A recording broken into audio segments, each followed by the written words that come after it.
The amazing part of what GAFA are doing, so Google, Amazon, Facebook, and Apple, is they're putting these tools right into your hand to be able to communicate and build a platform for yourself. You have the power now to run a business. What the digital world, GAFA, is letting you do is work across open platforms and create the platform for yourself to do what you really want to do, which is serve your clients or advise clients. And that's only one example from the banking industry. It applies everywhere. Whether you work in football, consumer products, if you work on online things, in retail, in software, anything you work in, the same concept applies. The platform to run a business is now in your hands and you can exponentially grow it using digital. This replaces the CV. This is your ultimate calling card. If you aren't going to write a book, and I don't feel like writing a book, I do this. This is the way that I publish. This is my calling card. This is my CV. This is my content. This is my book. And I can do it all for free, and I love doing it.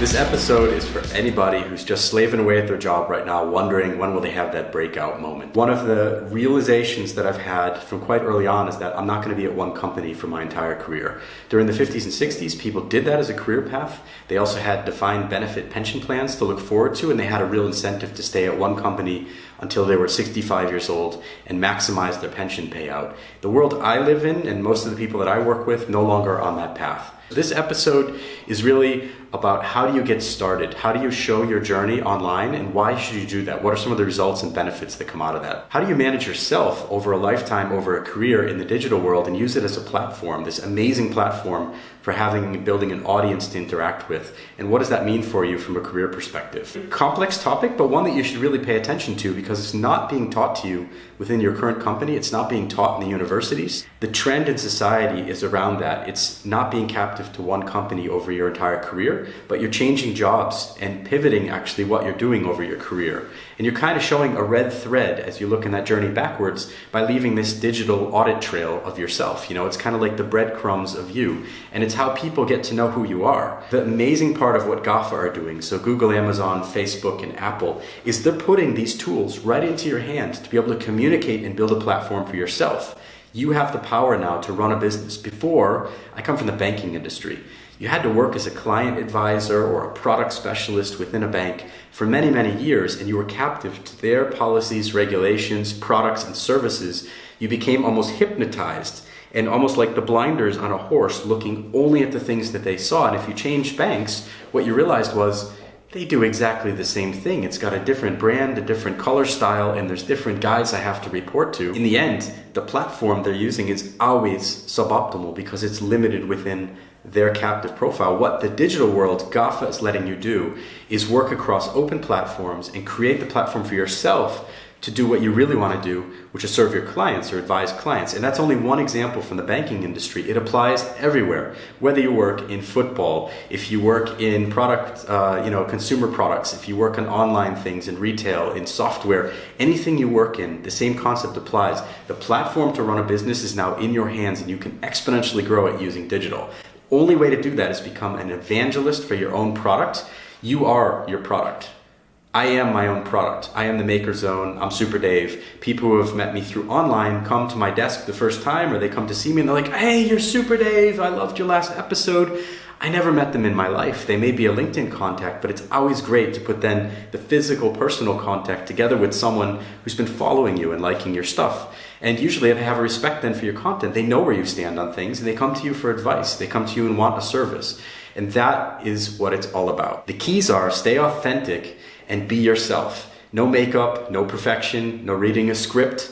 I do script out what I want to do, like today's agenda, so that I can actually give value to people and have a structure. That's only with the purpose to teach people and educate them something as best as I can. Structure defines outcomes. The second big thing is you have 3 big decisions before you start anything. The first one is you have to decide to do an online persona. What is it? I suggest sincerely you have to be who you really are. If you're not, people will smell that out over time. Things will change over time and they'll realize he was trying to be somebody else. So I've always been who I really am in the episodes. The second thing to decide is what is your strategy? Are you going to have a retweeting strategy? You know, the Vala Afshars, Mike Vindazis of the world just retweeting people's content? Or are you going to have your own content? I decided from very early on, I'm only interested in producing my own content. I always work backwards. I say to myself, what do I know about? What do I want to learn about? What do I want to interact on? How can I give people free value? How can I educate or teach something today? Your goals have to be about teaching and educating people, and that's it. If you go asking for things, if you turn it into an advertisement like you've seen over the years and years, it's ingrained on people. I always have to sell and show what's in the tin. Here it is. Here's my product. That doesn't interest people. The fourth thing and the big lesson is around the creative process. I actually work really backwards on that. I start with a great thumbnail, because the thumbnail does more than probably 50, 60, 70% of the interaction you'll get on your content piece. If you have an amazing piece of content and it has a crap thumbnail, in other words, the picture that you first see in YouTube or LinkedIn, people will not click on it. I have an inventory system. I run it in Excel. It's actually Google Sheets, so I can access it with my iPhone as well. So the way that I publish across LinkedIn or iTunes or YouTube or Instagram or Twitter, it's actually all scheduled out, because at some points you build up a backlog of content, and if you release it all in one day, no one will watch it. I try to produce a how-to or maker's own full episode every Monday, and then I produce other things to release during the week. It may be a vlog on a Wednesday or a recycling of an article through a post that I did on a Friday, but basically have a rhythm about it and have an inventory tracking system. Over time, to build a true audience, you need to have more than one format.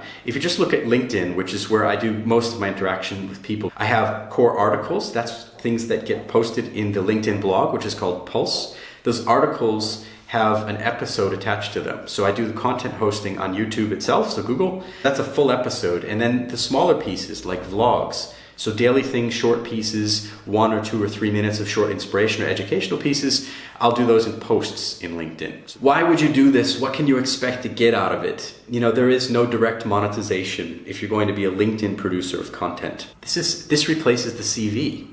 I haven't written a CV in years. This is your ultimate calling card. If you aren't going to write a book, and I don't feel like writing a book, I do this. This is the way that I publish. This is my calling card. This is my CV. This is my content. This is my book.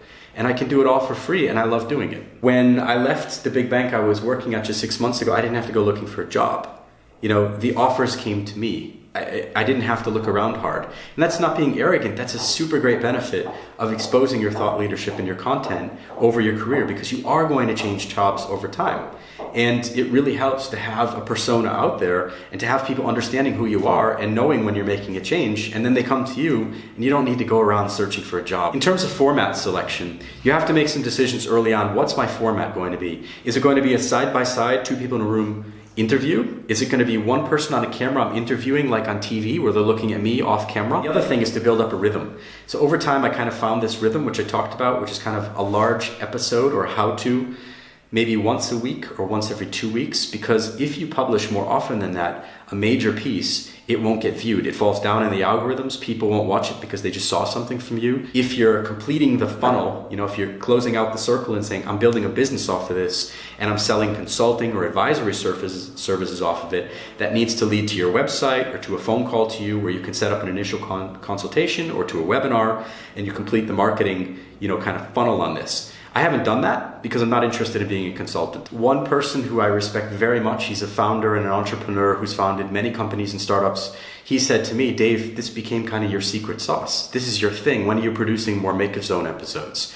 And Eric, I really appreciated that feedback, because that was at a moment when I was really questioning myself, should I continue on this journey? It's a lot of work, creating content. Am I giving people value? Are they getting something out of this? And what I realized from the feedback that I got over the past 6 months from people is people have gotten a tremendous amount out of the work that I'm doing here. What really motivates me, I was just standing at a coffee machine just 20 minutes ago, and a lady came in from a team that I don't really know very well, and she said, hey, I loved your last episode. That was really helpful to me. I want to start that.